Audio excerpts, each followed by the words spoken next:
In the great field known as climbing, we have climbers who've climbed and only climb and absolutely refuse to do any form of physical training at all. We also have climbers that come into the gym, try the new problems for a while, and if they get it, great. If they don't, they don't. Then they simply go back home. I would like to talk about climbing training that you can do to get better at climbing. That's just climbing and none of that strength training, boarding, weightlifting, pull-up stuff that is also very good and you should do, but you don't want to do. So we're just going to talk about nothing but climbing. Let's start off with the most notorious climbing workout known as the 4x4. What's the 4x4? The 4x4 is when you select 4 boulder problems within flashableness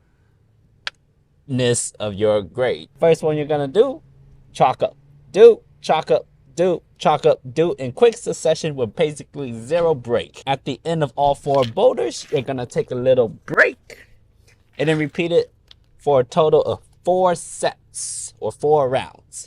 This type of climbing training is good for power endurance for those long, pumpy routes. Next one is less of a workout, more of a testing workout type of ordeal. Let's call it the tick list. Now, normally when you go inside the gym and you try a hard problem, it might take you approximately 20 to 30 minutes to finally get it down, which is a fun challenge. In terms of difficulty, those problems aren't super hard, but they're not super easy for your level of climb. Let's categorize it as 30-minute problems. If you climb inside a climbing gym, you should have multiple 30-minute problems that you have done over the course of the months, right? So you're gonna basically select 5 30-minute problems to do in that entire climbing session, which you should be able to do relatively well. Once you're able to do 5, you simply add 2 more for the next session, 2 more for the next session, and more for the next session until you're at around the 10 30-minute problem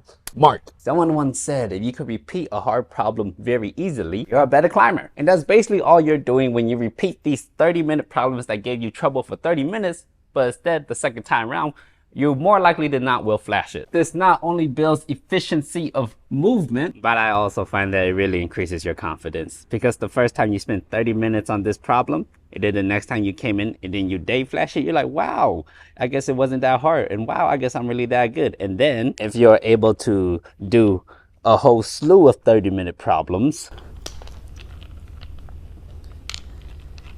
in the span of just one climbing session, you realize you're a pretty good climber. And that sometimes you vastly underestimate your prowess, assuming 30 minutes makes a problem hard, when in reality, that's just a comfortable level and you could always climb much harder if you decide to put more time and dedication into set whatever problem it is that you wish to achieve. For the next one, let's just call it max repetitions. Imagine you took 5 to 7 sessions just to get 1 boulder. Normally, people, after they get the super hard boulder, they never come back to it again, but not you. You'll come back on a fresh day and you will try to repeat this super hard boulder 3 times in a row without falling. Because while it is very impressive that you are able to get such a hard problem once, if you're able to do an insanely hard problem 3 times in a row, that's much more impressive. And this will most likely be a very, very difficult task, because the first time you're able to climb that super hard problem, you were probably in very optimal shape or really pissed off and you just had all the motivation to do it. The second time around, when you try to do it 3 times in a row, you might be weaker. Honestly, you will probably be weaker. But because you've done the problem before, you should know all the beta and how to do it properly and a little bit more efficiently. But you now also have the burden of a winner's mindset, because if you did this hard problem before and now you can't do it, have you really gotten better?